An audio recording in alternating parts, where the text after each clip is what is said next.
Good evening and welcome to this evening's event, a town hall meeting for the 5 towns of the Rockaway community to discuss the COVID vaccine and some other questions that people have on the topic. We are grateful for our panels of experts and our rabbinic participants, but I'd like to start by also thanking the sponsors that brought this event to the community.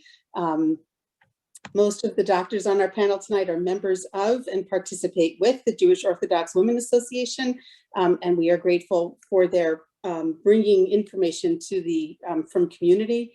The event is co-sponsored by the Bikur Cholim, the JCCRP, and Hatzalah to, again, bring information to the community and make informed decisions on the topic.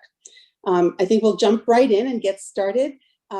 Obviously, coming from a Torah perspective is a good way for a community like this to start. We're grateful for Rabbi Flum to be here. Rabbi Flum is the Rosh Yeshiva of the Torah Studies Network. He's the Mishkiach Ruchani of the Lander College for Women, and he is an expert in the Torah-based biomedical ethics.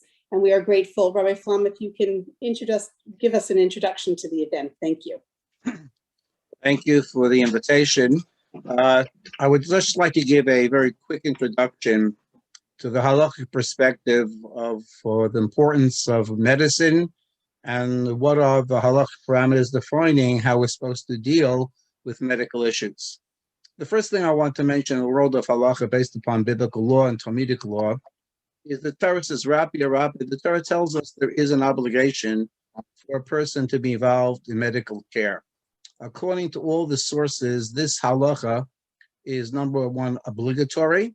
Number two, it applies not only to a doctor practicing medicine to cure patients, but it's likewise an equal obligation upon a patient who feels they're sick to go and search and seek the proper specialists out there to treat the illness they possess. So there's an obligation on the doctor, there's an obligation on the patient.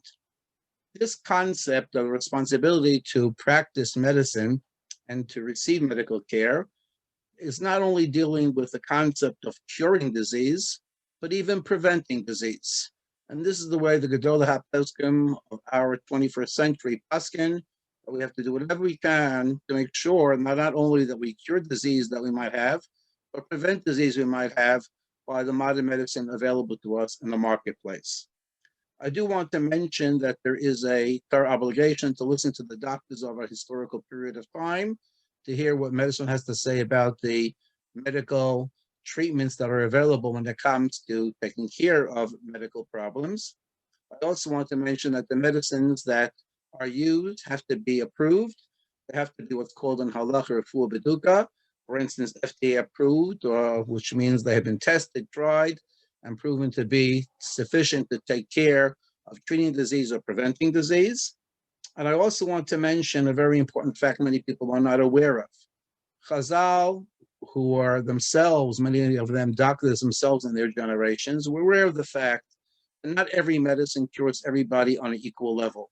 Some people are cured, some people are not cured. Sometimes a minimum amount of people might be injured, but by and large, the medicines that we use or have used in the past and surely presently usually are, when it comes to statistics, successful in the majority of cases in which they are administered.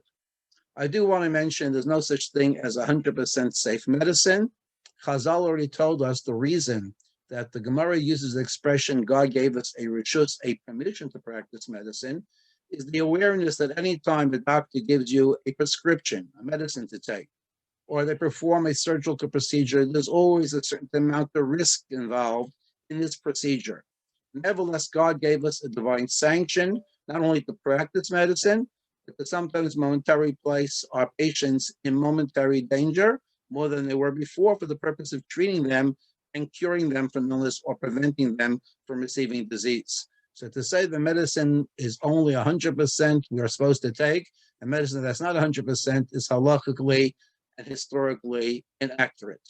Medicine itself usually cures people if it's approved, but there are always exceptions to the rule. That still does not exempt anybody from using medicine if that's the way people are curing disease or preventing disease in their generation. I want to just end off with a little story over here to put in perspective how important this is. Many, many years ago, when the terrible polio disease was striking the public. But obviously, people were a little nervous to undergo a polio vaccine.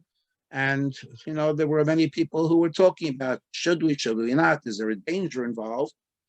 And at that time, one of the great rabbinical sages of that period of time, his name is Rav Aaron Kotler Zechatzal Levracha, the founder and Rosh Yeshiva of Lakewood Yeshiva, said to the medical world, I want to teach my people a halachic concept. Publicly, he rolled up his sleeves and he said to the Jewish Torah community, I want to be the first person to receive this polio vaccine in order to demonstrate the halachic obligation we have not only to cure disease, but likewise to prevent disease. And I hope they understand that what I'm doing is a halacha lamasa, a halachic responsibility that the patient has for themselves and a halachic obligation the doctor has in helping people prevent from getting themselves sick. We have tonight three distinguished doctors in three different disciplines that deal with patients on a continual ongoing basis. Each one has expertise in areas that relate to the specific vaccine of the COVID-19 we're going to be discussing this evening. All of them have incredible medical knowledge and experience in the field. I'm not going to speak for them, but one thing I will mention, that you have an incredible group of doctors here tonight that will serve as an incredible repository of medical knowledge. If during the course of the evening you have any other halachic questions you might have, I'm going to be here to answer those questions as well. But without any further ado, I want to hand the program back to Mr. Malinsky for her to introduce our doctors, distinguished doctors who will be addressing us this evening. Thank you so much, Rabbi Flaum. An interesting anecdote. We're going to have our panelists do a short presentation sharing their expertise, and we'll leave the question and answer portion to the event after that. We'll start by asking Dr. Oppenheim to present. Dr. Oppenheim received his medical degree from Yale University School of Medicine, after which he completed residency in internal medicine at the New York Weill Cornell Medical Center and a fellowship in infectious disease at the Montefiore Medical Center, Albert Einstein College of Medicine. He is currently an attending physician in infectious disease at North Shore University Hospital and an assistant professor in medicine at the Zucker School of Medicine at Hofstra Northwell. In addition, he serves as vice president and chief medical information officer for Northwell Health. In that role, he was heavily involved in the data analytic aspect of the health system's emergency response to the COVID pandemic. We are grateful for his time and his expertise here. Dr. Oppenheim? Thank you for that introduction, Ms. Malinsky and British Rabbi Flaum. I'd like to start off by giving a little background on the vaccine science. I think everyone's aware from everything you've read and heard that the currently available vaccines are using what is perceived by some to be a relatively new vaccine technology, most notably mRNA or DNA vector, viral vector DNA vaccines. And what I think is perhaps not as well known is that these scientific platforms for development of vaccines using this mRNA or virus DNA vector technology has actually been experimented with for more than 10 years for a variety of diseases. As a matter of fact, many pharmaceutical houses are looking to convert their current vaccines to using this technology. For a bunch of reasons that I'll talk about, it was decided to use this technology as the first one for COVID for some advantages that I'll talk about in a moment, but also because it takes a significant amount of financial investment to bring these vaccines to market at scale. And so for other viruses for which vaccines were available, the investment wasn't as worthwhile, whereas for this, where there was no competing vaccine, it made a lot of sense to make the investment and produce these at scale. Now, the reason that this vaccine technique is so attractive is because it most naturally artificially mimics what happens with a natural infection, and therefore the immunity that it stimulates is also much more robust, we believe, than other traditional types of vaccinations. The thing you need to understand is that viruses are not free-living creatures the way bacteria are. In order for them to replicate and continue their life cycle, they actually have to take over the cells of whatever animal or person they're infecting. We'll talk about humans tonight. So when you get a cold virus or the flu virus or conjunctivitis or any viral infection, those viruses carry the DNA to make more virus, but they don't carry any of the materials to actually use that DNA to make virus. They invade your cells and they take over your cellular machinery to manufacture more of themselves.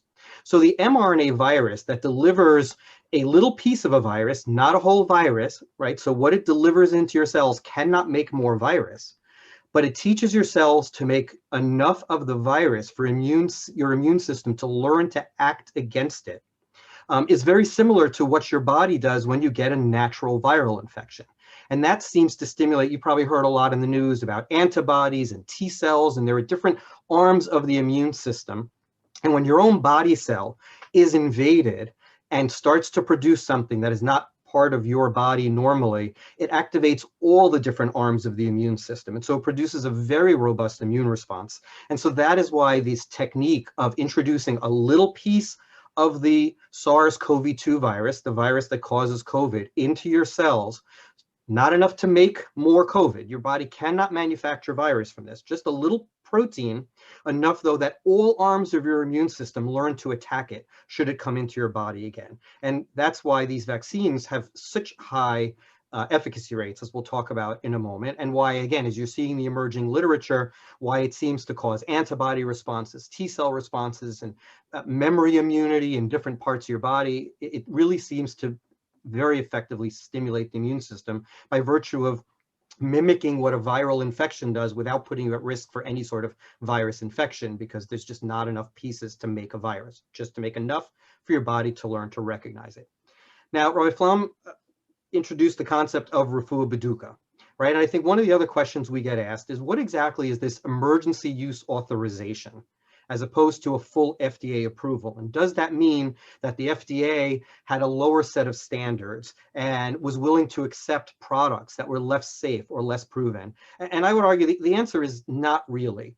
The things that were allowed in order to receive an emergency use authorization as opposed to a full authorization was a couple of things. Vaccines go through, or any biologic or pharmaceutical, goes through 3 stages of testing: phase 1, phase 2, phase 3, where phase 3 is the ultimate clinical trial to see does it protect against disease, and the earlier other ones are scientific to see how your body reacts to it, what the right dose is. And normally there are breaks between phases 1, 2, and 3.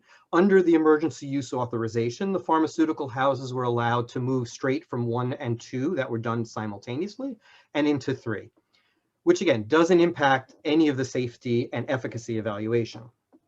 The normal protocol for a FDA approval of a biologic is 6 months of use for efficacy to be proven.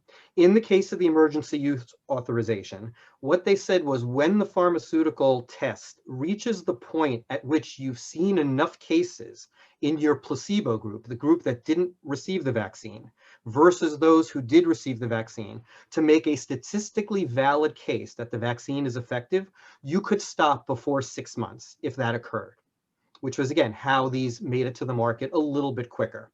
I will point out that now well more than 6 months have passed since this vaccine is being used. So the standard of 6 months has been well exceeded in what's called the post-marketing experience, where the vaccine is watched after it's administered. But prior to the approval, and the reason it was an emergency use was because they terminated most of them at 3 or 4 months because they had enough data to show that it was effective. There was a little bit of a different review panel, whereas normally there's a couple of months of different bodies reviewing it. Here, they convened a single 120-person independent advisory panel across multiple disciplines in healthcare to review the virus, to the vaccine efficacy. So that accelerated things a little bit.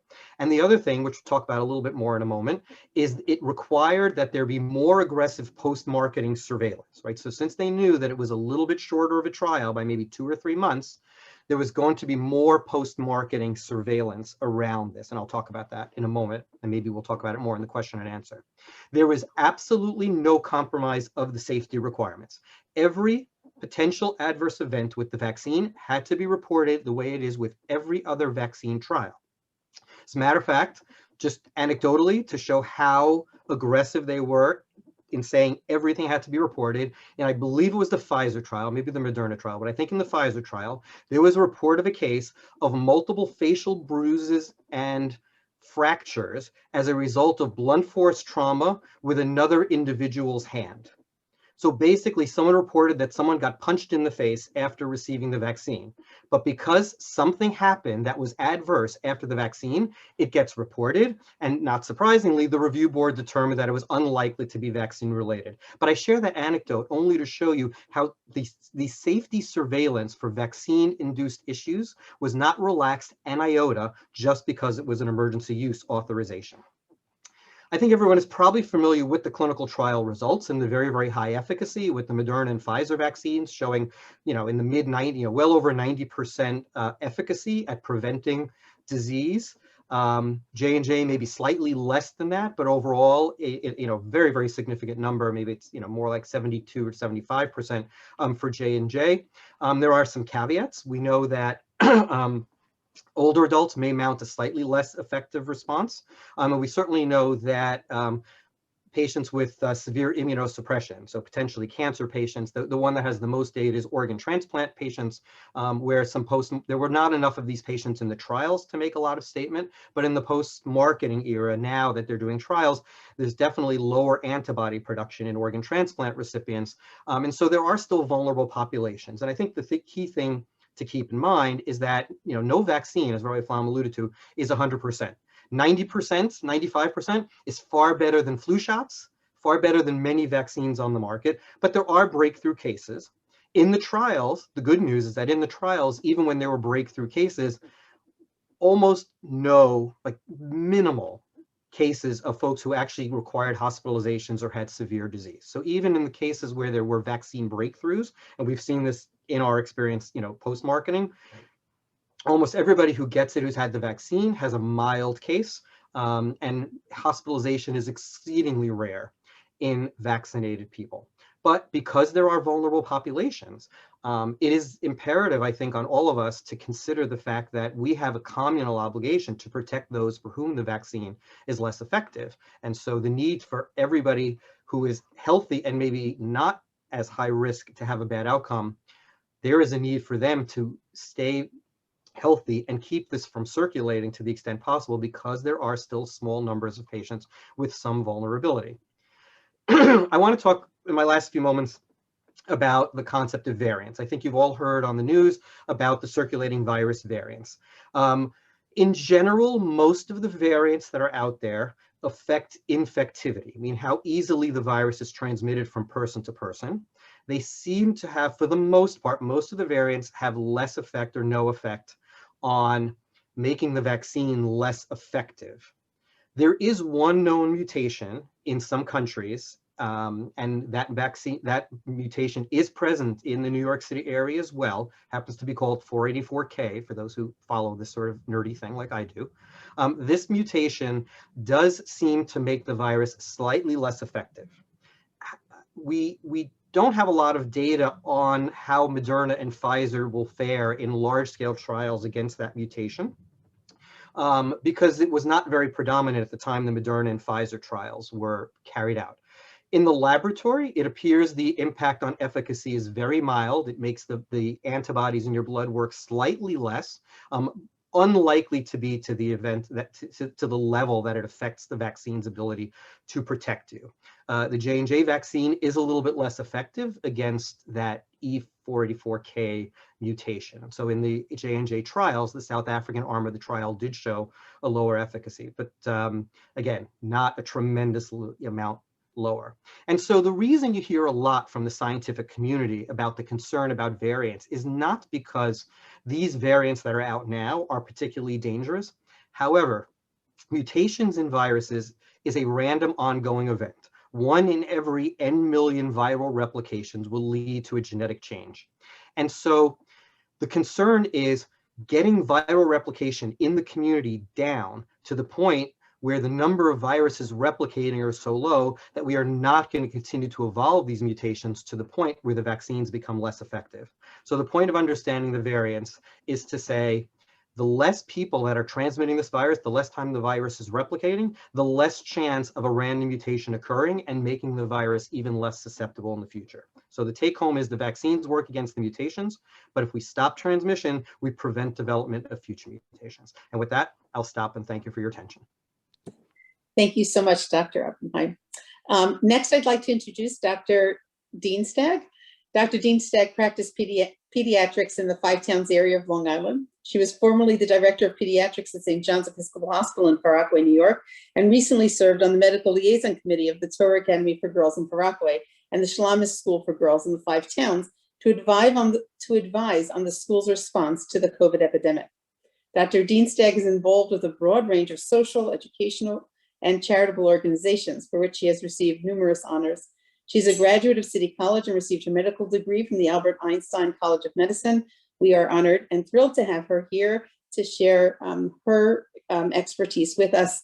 Thank you, Dr. Dienstag.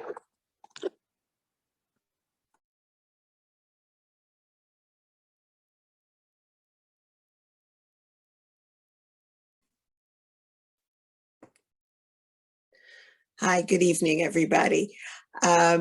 First of all, I would like to thank everyone for setting up this wonderful program this evening, Rabbi Flaum for the wonderful introduction, Dr. Oppenheim for your very scientific and helpful explanations. And now the question is, why am I speaking tonight? Why did you ask me to come speak? I think the first thing I'd like to say, we have an unbelievable bracha in having a vaccine that in such a short period of time has really knocked down our numbers and made life a little bit more bearable. And what I would like to say is we now have the opportunity, perhaps a very small opportunity, a very small window to get our lives back to normal. That's what people say to me all the time. I just want life to go back to the good old days. And that's what we're trying to do. We're trying to get you back to the good old days. And the way we're going to do that is by establishing something wonderful, which doesn't sound so nice, called herd immunity. People talk about that a lot. How do we get to herd immunity? Well, we're not a herd. We are a people that cares about one another. And I really feel this is an opportunity for us to talk about how much Jews are aravim zeh lazeh, how much we really have to do for each other. As one of my teenage patients put it so beautifully in my office, and I really would love to quote this young man. I said to him, are you going to get the vaccine? Because at that point in time, it was not yet approved for those under 18. He was a senior in high school and he was just under 18. And he said to me, of course I'm going to get the shot as soon as I can get it. And I said, why? He said, because I love my Bubby and Sadie, and I don't want to bring home anything really bad for them. And I want to be able to walk into their house and feel calm and cool that I'm not doing anything wrong by being there. So that's one of the reasons why we need to talk about this. So yes, we need to do it for an altruistic point of view because we worry about people. There was an article in the New York Times, far be it for me to be quoting the New York Times, but we will today, that said, please get the vaccine for my 4-year-old. That was the headline. And why? Because her 4-year-old apparently had a bone marrow transplant for cancer and needed to be protected. Those children are not going to be able to get the vaccine, and they're certainly not going to be able to mount an immune response. So it's incumbent upon us to do something to protect them. But what's in it for me? You know, everybody, it's a for me generation. So what's in it for me? So in the for me, we have long haulers.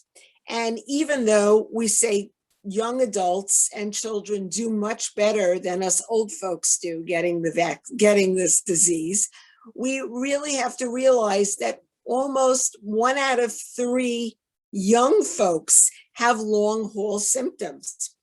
Just last week, I had a patient literally run into my office to say, the best thing just happened to me. I said, really? What's the best thing that just happened to you?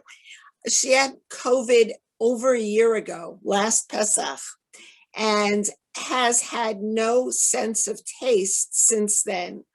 Basically, he's been eating paper for the past 14 months just to stay going. It's a very sad state. She got her first dose of Pfizer and got back her sense of taste. So we are really seeing wonderful reactions to this vaccine. So if you want to know why you need to get it, even if you've had the disease, for many people, it really is a huge refuah.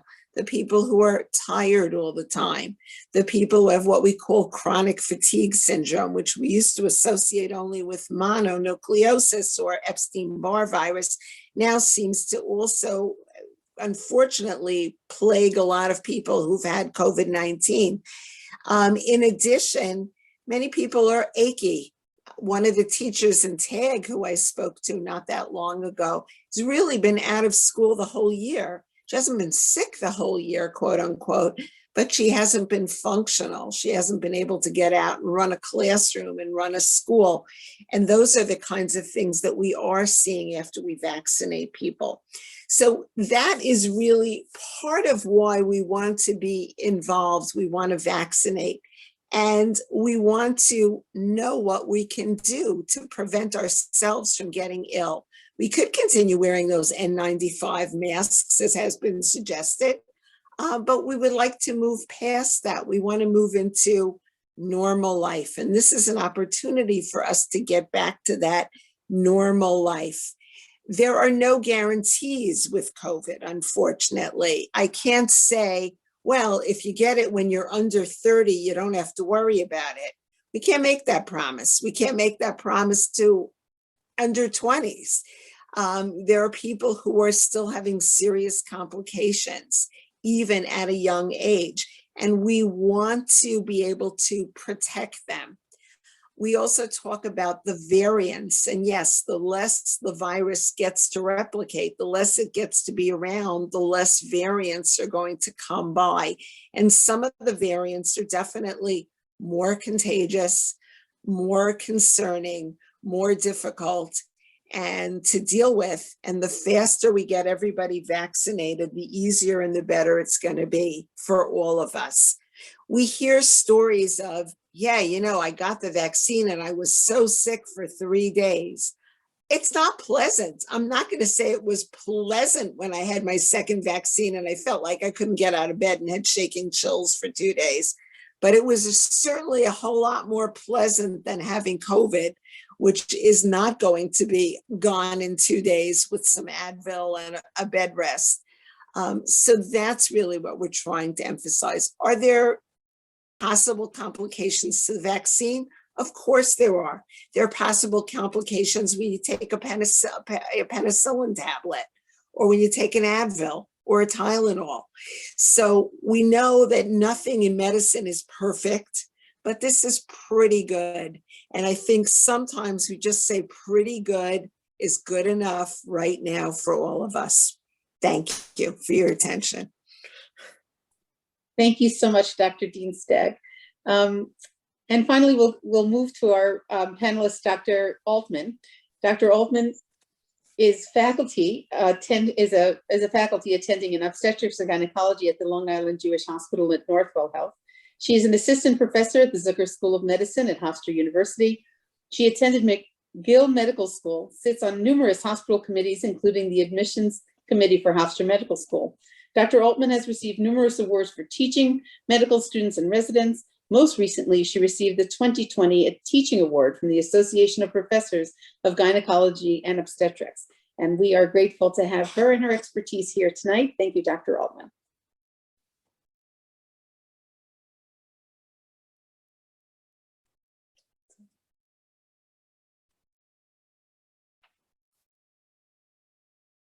Sorry. Okay. Thank you so much. Thank you to the other panelists and their perspective. I really want to thank Rabbi Flaum for giving a halachic perspective to take the vaccine. I would love him to be in my office to be able to talk to my own patients. Because maybe if I can't influence them, maybe he can influence some of them.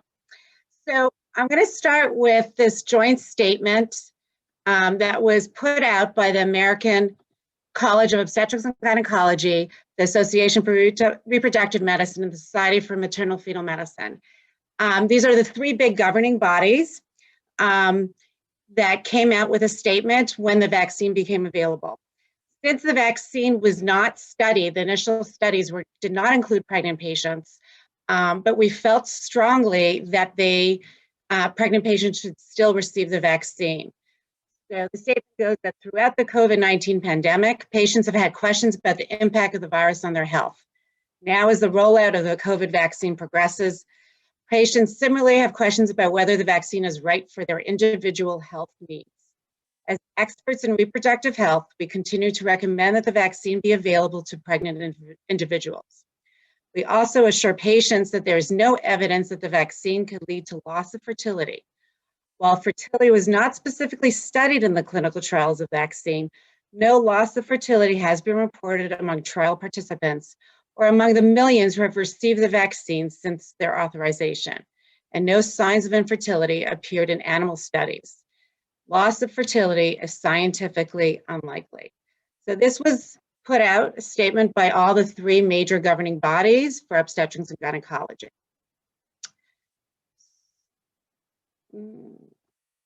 So why do we as obstetricians really feel that even though initially, now studies are coming out of pregnant patients and research studies that are receiving the vaccine, but initially when the vaccine came out, they were not included, but we still felt that a lot of pregnant patients should receive the vaccine. And we do have a whole year of studies of the effect of COVID on pregnant patients. And a lot of the studies show that patients that are pregnant, should they contract COVID-19, they are sicker than the general population. So these are just a few statistics showing that there is certainly an increase in severity of the illness for pregnant patients versus the general population. So another thing that we found, certainly in the height of the pandemic, March, April, and May in New York, we were finding, and studies have proven this, that patients that came in with the COVID had a much higher risk of preterm delivery. And studies did show this, that the preterm birth rate increased by a ratio of 3 times more in individuals that had COVID-19 than the uninfected individuals. So the rate, one of the studies quoted a rate of 16% of preterm births versus the general population of a 6% preterm birth rate. There's another study from the UK that also showed that the rate of stillbirths was up by a 2 to 3-fold higher incidence versus patients that did not have COVID or pre-pandemic numbers. So just these statistics alone made most people feel that pregnant patients would benefit from getting the vaccine. So I don't have recent data. This data is the collection from the vSafe, which is reports every patient that gets the vaccine, and every pregnant patient, it is encouraged that they get reported. The data should be coming out within the next week or 2 because it's released every 3 months. So unfortunately, I don't have the most recent data. In terms of the numbers, I know the numbers are up to 100,000 that are registered. But for February, that we had up to 30,000. So what does this data show? So as of the end of February, I can't really comment, and I'm going to be very honest, about pregnancy complications like gestational diabetes or congenital anomalies per se, or small for gestational age, mostly because the vaccine at this stage was only out for 2 to 3 months. Pregnancy is 9 months. So we can't really yet comment about congenital anomalies, IUGR, because we haven't seen them. These patients haven't delivered yet. But the rate, and there has been a lot of publicity, has been about the miscarriage rate. And there's a lot of misinformation about that. The vaccine has been found to increase the rate of miscarriage in the general population.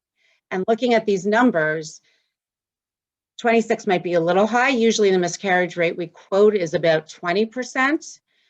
And according to this registry, which is 2 to 3 months in with the vaccine, the miscarriage rate was just 15%. So we definitely could comment 3-4 months into our population of getting the vaccine, and it's become very obvious that it has not affected the miscarriage.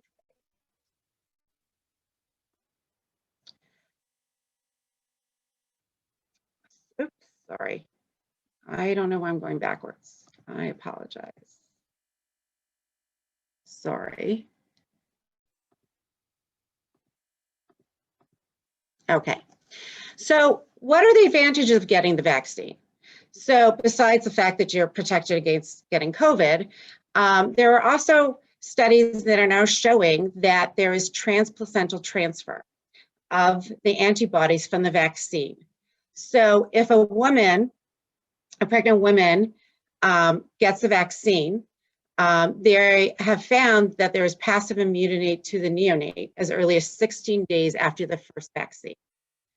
So as a woman gets the vaccine and then she gets the second vaccine a month later, there will be even more antibodies transferring to that neonate. So the best advantage is to try to get the vaccine at least in second trimester or early third trimester, so that the pregnant patient will have a very high immune response to the vaccine, and that will pass on to the neonate. A little thing that we also noted is because we tend to give the Tdap vaccine in third trimester, we also have to make sure not to coincide it with the COVID vaccine. So that just needs to be worked out with your obstetrician. For us, we usually encourage everybody to get the COVID vaccine as soon as possible. And so therefore that would not interfere with them getting the Tdap, which we give in the third trimester. Another study showing the benefit of the vaccine, this came out of Israel. It included 84 women that provided 504 breast milk samples. And as you could see, the different antibodies that are produced are found in the breast milk. The IgG antibodies were positive up to almost close to 92% the 4th week after the vaccine, and 97% by the 5th and 6th week. So that definitely shows that passive immunity through breast milk to the fetus, to the neonate, is very advantageous. So we definitely would encourage most women, if they're hesitant to get the vaccine during pregnancy, definitely to get it while they are nursing. So just for the last, this is a very recent slide. I know it's very scientific. There is so much publicity that this vaccine has caused infertility, that it has caused damage or inhibits the specific protein in the placenta, causing neonates not to grow appropriately, causing fetuses not to grow appropriately. This is a study that just came out in mid-May, and it actually looked at the histology of the placenta to see if there was any difference between control groups versus groups that did get the vaccine. And what this study shows is they did not see a single difference in the pathology, the histology of the placentas of women that got the vaccine. So the key point that I really want to bring up is that it is important to consider getting the vaccine while you're pregnant. Consider getting the vaccine before you even conceive. But I could understand my patients who are pregnant, and we don't have many months of data about the vaccine yet. So I can understand their hesitancy. So my plea to my pregnant patients is, I can understand you, I would like you to get the vaccine. I can understand you being hesitant not getting the vaccine. But I definitely encourage your partners, your family to get the vaccine so that they will protect you and that you would not be exposed if you choose not to get the vaccine. It is really important that your family members, your spouse, your partner gets the vaccine, not to expose you. Thank you.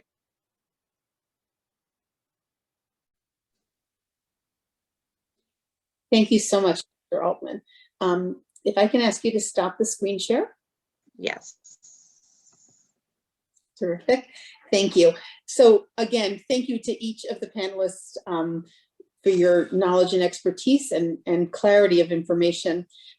Many of our participants tonight have submitted questions, so we'll start our question and answer part of this evening. It is a town hall, and so we did want to make sure we get to at least a majority of the questions that we may not have time to get to all. Before we get started, I just want to let participants know that we do have a phone number where we will take texted clarification questions. So again, we're not taking new questions because we have so many that came in before the event, but if there's something that was said tonight that needs some clarification, the number to text is 737-443-9868. Just one more time for your convenience, 737-443-9868. And again, those will only be taking clarifying questions.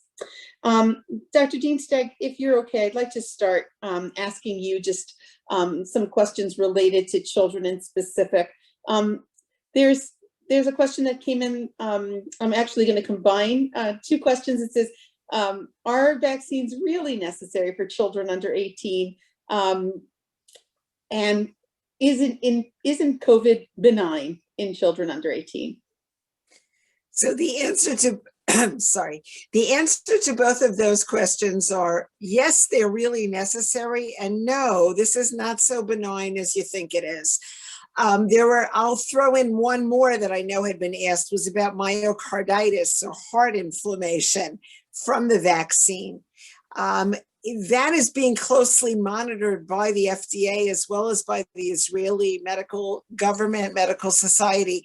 But all viruses can cause myocarditis or heart inflammation. And one of the viruses that apparently seems to do a quote unquote really good job of causing myocarditis happens to be this one we're talking about, COVID-19.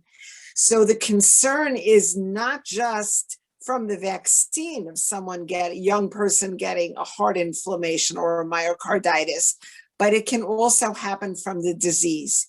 And yes, we have seen young people, even children, with complications. We have seen very young children with serious complications as to this. 18-year-olds need to get the vaccine. Younger people need to get the vaccine because they can develop serious complications.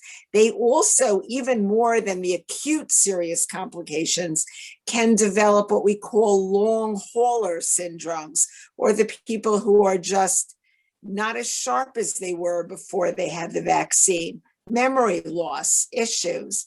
We need to make sure that we're getting that vaccine into younger people so that they don't have the complications. But even more than that, one of the reasons we give out flu shots to little people, is not because we're so worried about their complications, although they can have complications, especially in the under 2-year-old set, but because they are great transmitters of disease. The people who bring COVID home and then infect lots of other people happen to be the younger generation, who are less likely to mask, less likely to social distance, and more likely to share. Thank you. Thank you. I think that answered that clear and straight on and head on. Dr. Oppenheim, can I ask you, we have somebody that says, how do we know there's long-term safety when it's just out for a short period of time? So I think, the playing field today, when we're now many, many months into the vaccination, is very different than if you had asked this question in January or February, a month after the vaccine came out. We are now talking about hundreds of millions of doses that are given worldwide. And the complications are being monitored so closely through the post-market surveillance. And just I think one example of that, and this may sound paradoxical, but to me, the issue that you probably all heard about with the J&J vaccine being put on hold while investigating unusual types of blood clots in some patients, to me is actually the biggest sign of vaccine surveillance success. Because what you had was 1 million doses of something that was given all over the country, and 6 completely unrelated cases in different parts of the country being identified and pooled and noted by the regulatory authorities within a very short time frame. I don't think that would have happened almost with any other vaccine where 6 complications. When we saw other vaccine complications from, in early stages like the rotavirus problems we had, it took a while to piece it all together and find all the cases. Here, the surveillance is so tight. So now here we are, 7 months from vaccination.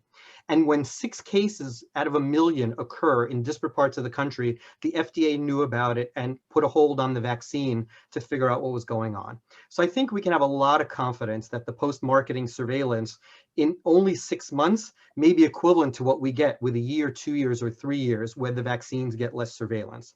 The other thing I'll say from a biologic and scientific perspective is that when we see vaccine complications, so there's something called Guillain-Barré that you can get after flu, or again, to use the rotavirus example, the intussusception, most of these tend to occur within the first few weeks or months after vaccination, because the material that gets administered to your body is eliminated from your body through the immunity that you induce. It's not there anymore to cause damage. So if it's going to do something, in general, it's going to do it within the first couple of months.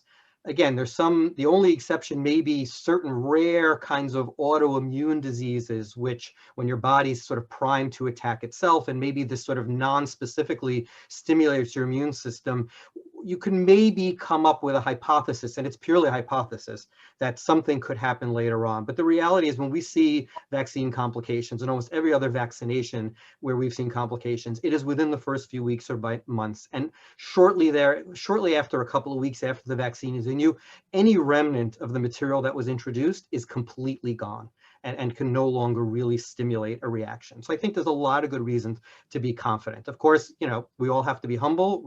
We understand that we don't run the universe. Kadosh Baruch Hu runs the universe. We don't know everything. But based on every precedent with every other vaccine, there has not been issues that have occurred 6, 8, 12 months later that were completely unanticipated.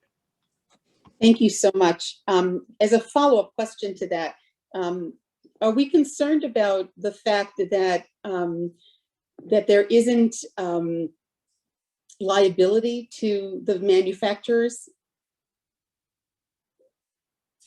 So I will leave that. Was that for me? Yes, it seemed to follow what you were saying about complications. Again, I don't think I've never been relying on the ethics of the vaccine or pharmaceutical industry to make this safe, right? I'm relying on the governmental agencies and the vaccine, the VAERS reporting system, and I dare say that probably Dr. Dean Stagg is reporting to this. There is a system that every physician independently knows that they are required to report. As I said, even things that may not be vaccine complications, but if it happens after vaccine, it has to be reported, and an independent blinded panel of experts from the major leading medical regulatory agencies review it.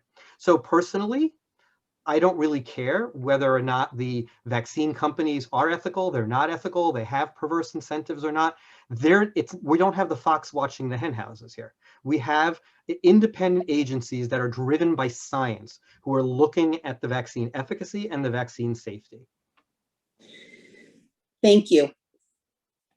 Dr. Altman, there's a question related to irregular menstrual cycle. One person comments, my concern about the vaccine is about the persistence of bleeding. Do you see this? And how would you advise a religious woman as that relates to Hilchos Taharas HaMishpacha? Well, I actually have seen very few patients complain about irregular bleeding from the vaccine. There has been, I actually go there, I have looked, there has been no formal studies yet that have come out about the irregular bleeding with the vaccine. So it is rare. It's like anything. Some patients get the irregular bleeding, majority do not. And it should not be persistent. So for us as obstetrician gynecologists, if you're a young person and have irregular bleeding for a month or two, it's not very concerning. If it's the third month that it's having irregular bleeding, it's highly unlikely it's from the vaccine, and that should be looked into, and you should see your gynecologist. In terms of guidelines, in terms of Taharat Mishpacha, I mean, I personally have not really I have a very large gynecological practice, and I have not had any patients really come in complaining that the bleeding was significant and troublesome. So, there are some reports about it. There have been no formal studies that have come out from it. And like everything, some patients have breakthrough bleeding on birth control pills. Majority do not. It's the same thing. Everybody is different and everybody responds differently. So, that's the most, there's been no formal data about this irregular bleeding that has yet to come out. But I certainly have not seen a high incidence of it in my practice.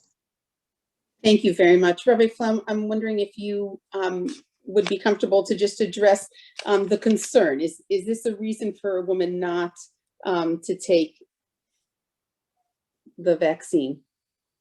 Talking about because of Taharat Mishpacha problems. Yes. The fact of the matter is, according to our gynecologist obstetrician, the causation has never been proven to be there.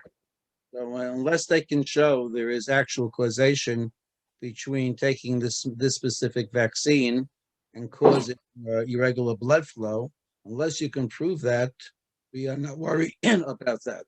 And according to Dr. Altman, we haven't proven that type of connection. Am I correct, Dr. Altman?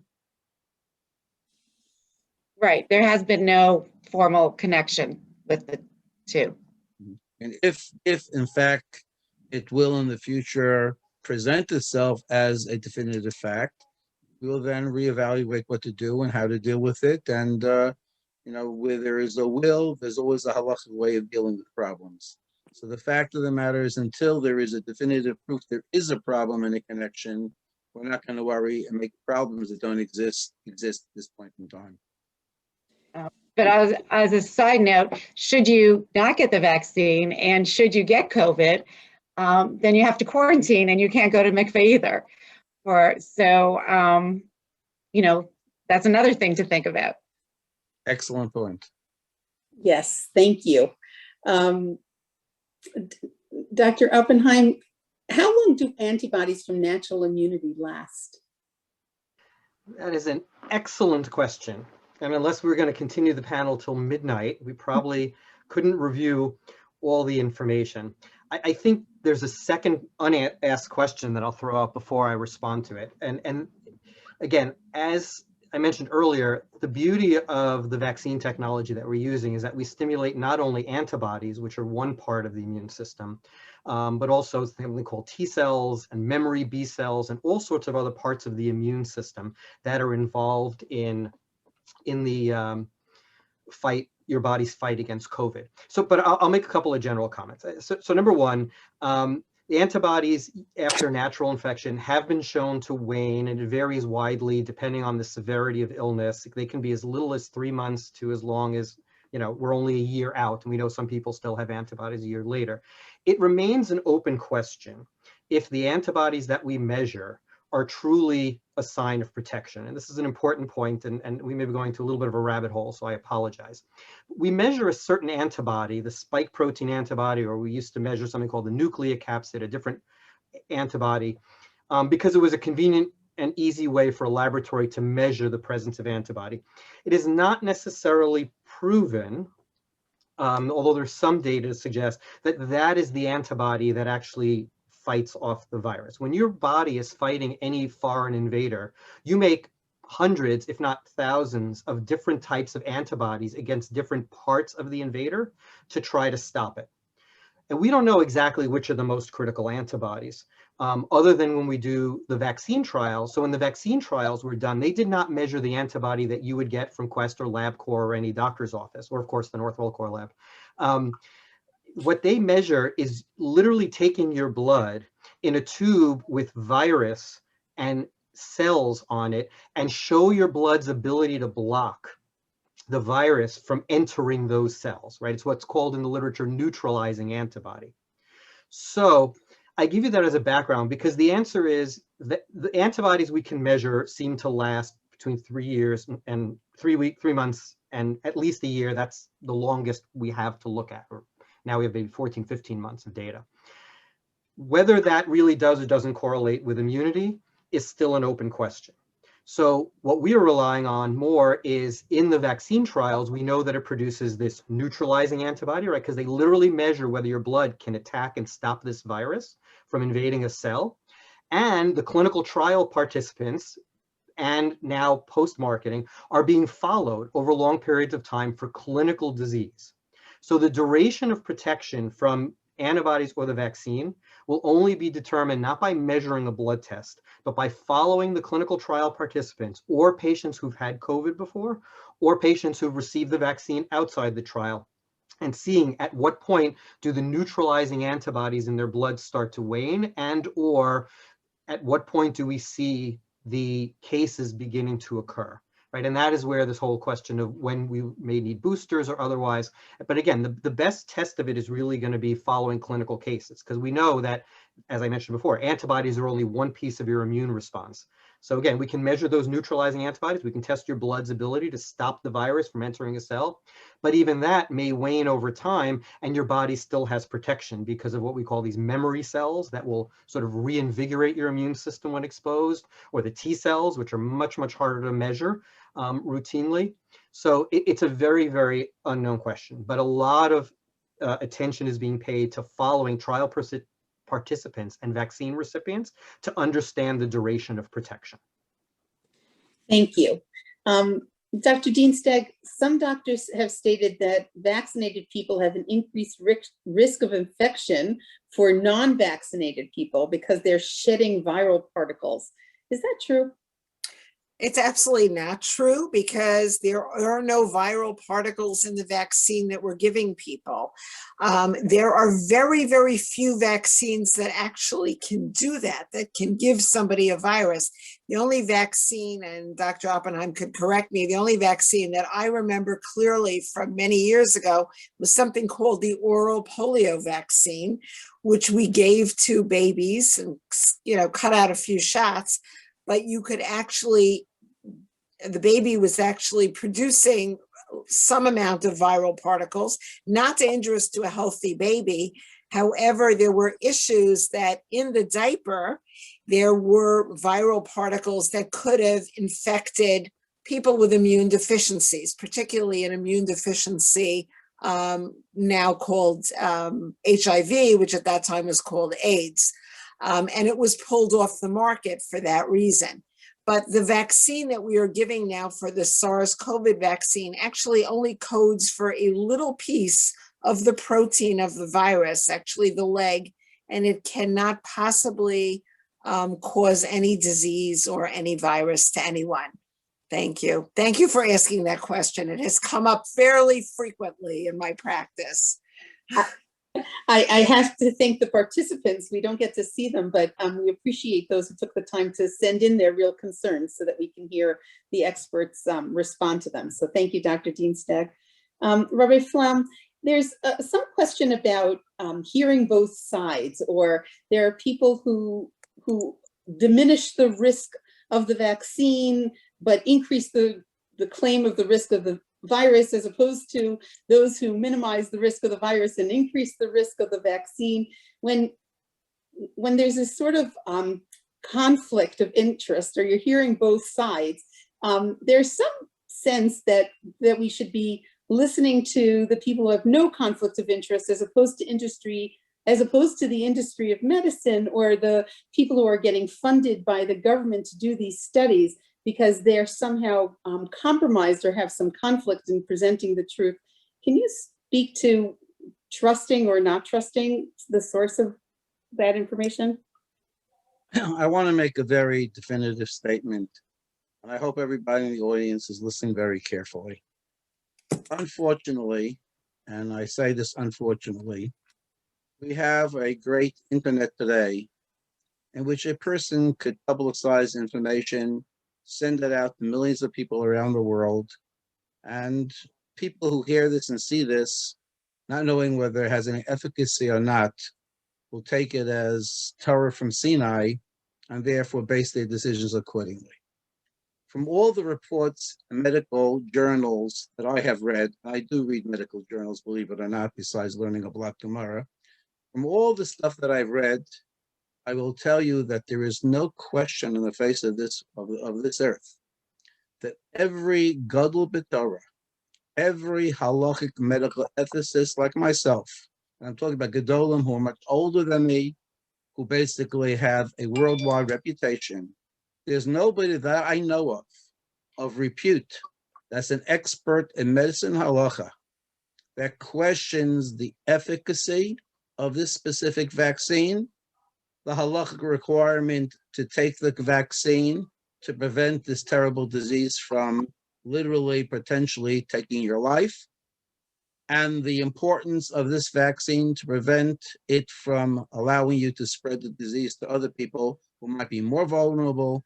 There is no gadol hadar who's an expert in medicine halacha that has put any prohibition or suffix or doubt in anybody's mind of the halachic responsibility to take this vaccine to literally prevent the spread of disease, and likewise to cause open herd immunity, as was mentioned by Dr. Dean said before. And I'm saying this without a question whatsoever. I know every one of the gedolim of the generation who deal with medicine halacha on a very intimate level. I've spoken to many of them. I've read much of their literature, and I've done my own personal research on this topic as well. And I lecture to my students who are medical students in the colleges that I teach, specifically in this case, Tura College, London College for Women. Initially, I used to lecture in Stern College for Yeshiva University.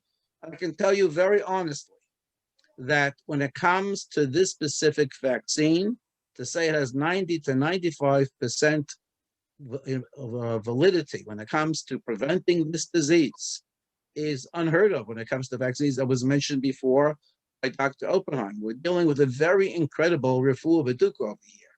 And the fact of the matter is, and this is the fact of the matter, you are mechuyev according to Torah law to listen to the expert doctors of your generation when it comes to medical care.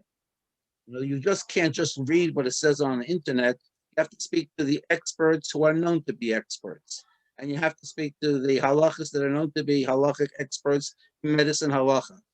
The normal smicha you get in a yeshiva does not make you an expert in medicine and halacha. And unfortunately, and I say this unfortunately, when it came to the anti-vacciners of a couple of years ago, anybody who promulgated an opinion that taking a vaccine, for no matter what you're taking it for, you're endangering your life, and according to halacha, you should not do such, had no expertise whatsoever in medicine and halacha. And it was countered by all the Gedolei Hadar that were experts in medicine and halacha. And that's why I quoted you, Rav Cutler.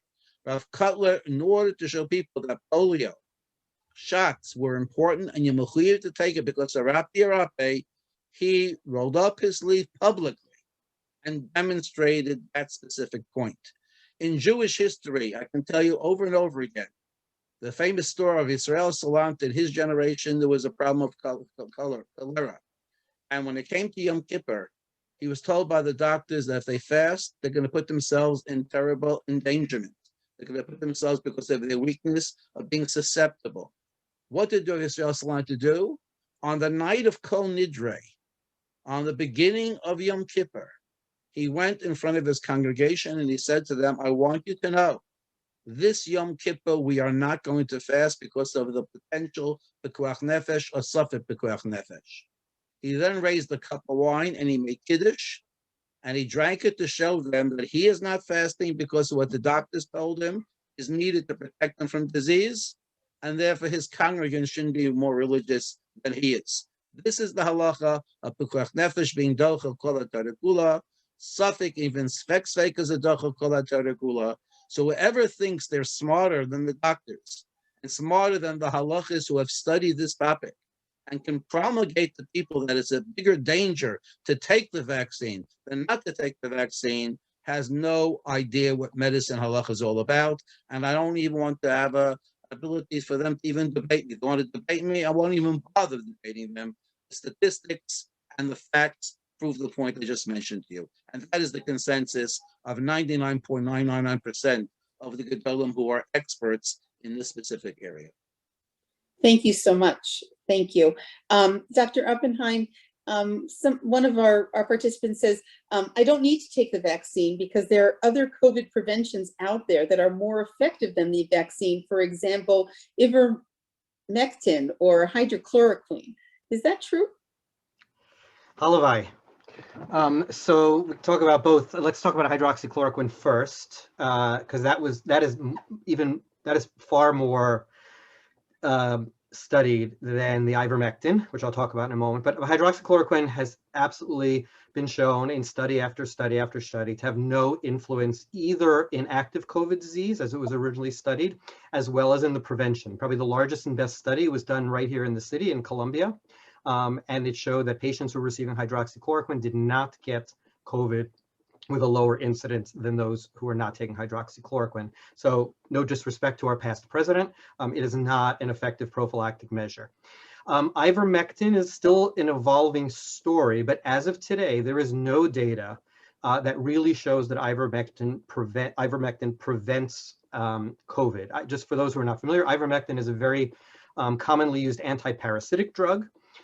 And in test tube studies like hydroxychloroquine, it looked like it could prevent the virus from replicating, which again, is a big leap from what you show in a test tube to what happens in the human body, right? That was what happened with hydroxychloroquine. People said, hey, in the test tube, excuse me, it inhibits the virus. It turned out to do nothing in the human body. So ivermectin is the same story.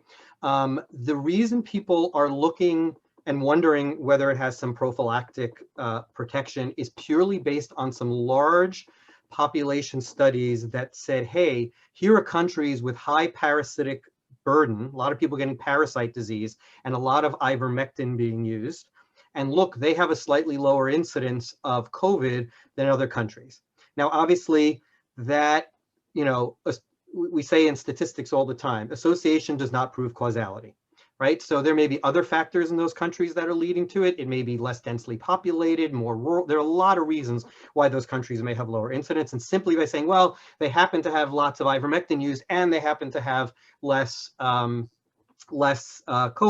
does not prove that the ivermectin is preventing COVID. So right now, there is no data that ivermectin is an effective preventive. The only thing that we have that shows any clinical benefit is among multiple studies. There was one study in patients in the ICU with ivermectin that you had a slight percentage better survival, just a handful of percent, nothing significant. And again, in the early hydroxychloroquine trials, which were very small, we saw the same thing. And then when larger trials were pooled, we didn't see it. So it is certainly worthy of study because any port in a storm when it comes to this disease. But at this point, there is no way that we can say, if you take ivermectin, you are protected. There is no reliable study data that bears that out. Thank you. Before we run out of time, Dr. Altman, while the question says doctors have said that there's no reason to believe that the vaccine will affect fertility, but that's quite different than seeing its effect after a few years and knowing that for certain. I am hesitant to have my teenage daughter take it, especially since the virus doesn't affect them so strongly. Can you speak to fertility and the concern of information over time? I mean, I'm not a fertility specialist, but fertility, Dr. Oppenheim could answer to this. I'm not really sure how the vaccine could affect somebody's fertility.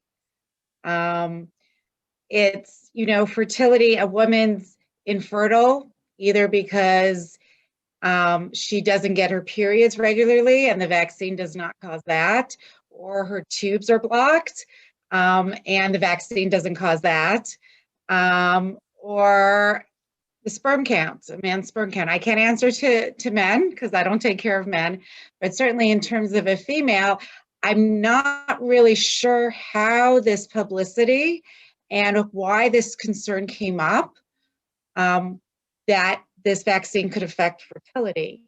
We have vaccines. We actually, before somebody gets pregnant, we make sure they're up to date with all their vaccines. Because if you get some of the, like German measles, if you get German measles when you're pregnant, it will cause congenital anomalies of the fetus. So I'm not really sure why, I don't know if it's a social media, why there has been so much concern about fertility and the vaccine.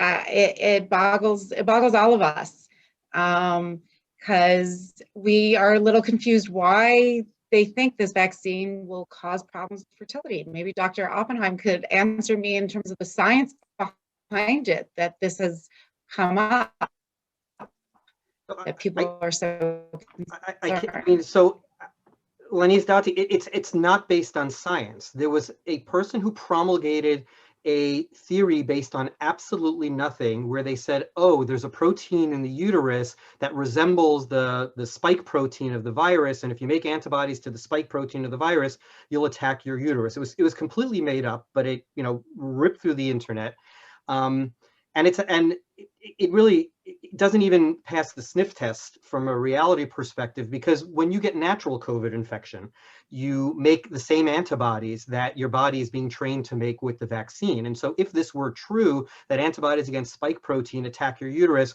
women who had natural COVID should be having inflammation of the uterus and infertility. And again, Dr. Altman, I don't want to step on your toes, but I do not think there's any literature that says there's any fertility issues in post-COVID women. And as a matter of fact, the scientists at Yale studied this in cell culture. They published an article, an editorial in the New York Times. If you Google COVID uterus infertility, it'll come up from the New York Times, where they took cells from the uterus and they exposed it to serum from patients who had COVID vaccination or natural COVID infection. There was no reaction whatsoever. Thank you so much. If I can, just one more. Is it true that thousands of people have died from taking the vaccine? So I think I too get those robocalls on my phone telling me about the thousands of people that have died from the COVID vaccine. That is incorrect. What you will find on the CDC website is that the VAERS system, the Vaccine Adverse Event Reporting System, which is, as I said before, every physician is required to report any complications or any even potential complications to the government through this VAERS system. In the VAERS system, there are 4,863 reports of people who died in chronologic proximity to the vaccine. Now, that includes elderly nursing home patients with multiple chronic illnesses. And even if, by the way, so even if that were true, relative to the number of vaccine doses given, that's a 0.0017% death rate. Although I think Rabbi Flaum would argue that from a Pekuach Nefesh perspective, we'd be choishish for a 0.002%. But the fact is, what they say, and you can find this on the CDC website, after review of the information by an individual panel, no causal link to the vaccine was established. Again, these have to be reported because by law, if something untoward happens in proximity to the vaccine, you must report it. In the investigation after, when they look at the cases, none of them were felt to be linked to the vaccine. And that is where that robocall we all get, 4,000 people died, that's where they're coming. They're reading that 4,000 were reported to VAERS, none of them were determined to be associated with the vaccine, and we can, promulgate the link to the CDC website. I see Rabbi Flaum's trying to get a word in. I just want to add one point to what Dr. Altman said before. I have spoken to a good number of fertility specialists who are doctors in the field, And what they said to me, and I want people to hear this clearly, the most dangerous situation a person can be in when it comes to being susceptible to the disease and perhaps even dying from the disease is to be a pregnant woman who was never, never, ever subject to getting inoculation from this specific disease. Supposedly, according to the medical reports, they are the most susceptible for danger taking place because they're pregnant with babies and do not have any antibodies. And there are more deaths in that camp than women, than quite obviously who were vaccinated and Baruch Hashem tolerated and they're okay. They are surely, when it comes to statistics, there aren't too many statistics indicating any danger to the mother or the baby. On the contrary, they're protected. They're both protected, as was mentioned before, about the mother passing over through her milk and other stuff to the baby. The best thing you could say for a woman is if you want your daughter to be protected and her baby to be protected, let them undergo this specific vaccine now when they're still not even married yet or before they get pregnant. That's the greatest way of preventing them from getting any sickness and having the children have any ramifications. This I heard from fertility experts. Thank you. Much appreciated. Dr. Oppenheim, if I can you just explain how the DNA vaccine does or doesn't change one's DNA? Yeah. So as I mentioned before, we're mimicking to a certain extent what happens with a virus infection, right? Viruses do not have the ability to integrate and take over your own genome. That's why when you get a cold virus, you don't wind up with cold virus genes in your DNA. Similarly, flu, you name it, with one or two very unique exceptions, viruses don't have the material necessary, the enzymes that would be required to insert their DNA into your DNA. They sit in the cytosol or maybe in the nucleus separate from your genes. And then again, they get killed off, as we mentioned, when your immune system reacts. So just like a natural virus bringing itself into your cells to take over your cellular machinery to manufacture more virus, these proteins, again, not virus that are coming in, do not integrate in your DNA any more or less than the cold virus, the flu virus, the stomach flus, you name it. Thank you. And thank you to our panelists. I think somebody said earlier, we can have this conversation to midnight, but that wouldn't be fair to our participants. For those of you who did not get your questions asked, for those of you who asked questions but didn't get your answers or will have questions following this event, please feel free to send them to VaxFacts, that's VaxFacts at JOWMA, JOWMA.org. And lastly, if I can ask you to please take the survey, you can scan the QR codes now on your screen, or you can go to the VaxFacts website to find it, or click the forms button to click. We really would like to hear what you thought about this event, and you have a chance to win a $50 Amazon gift card. So take the minute to let us know how it was, and hopefully one of you lucky people will win that gift card. Again, we thank JOWMA, Beaker Cholim, Hatzalah, and the JCCRP for sponsoring this event for the community, and to each of our experts, Rabbi Flaum, Dr. Oppenheim, Dr. Dienstag, and Dr. Altman. Thank you so much for your time, and thank you for joining us tonight.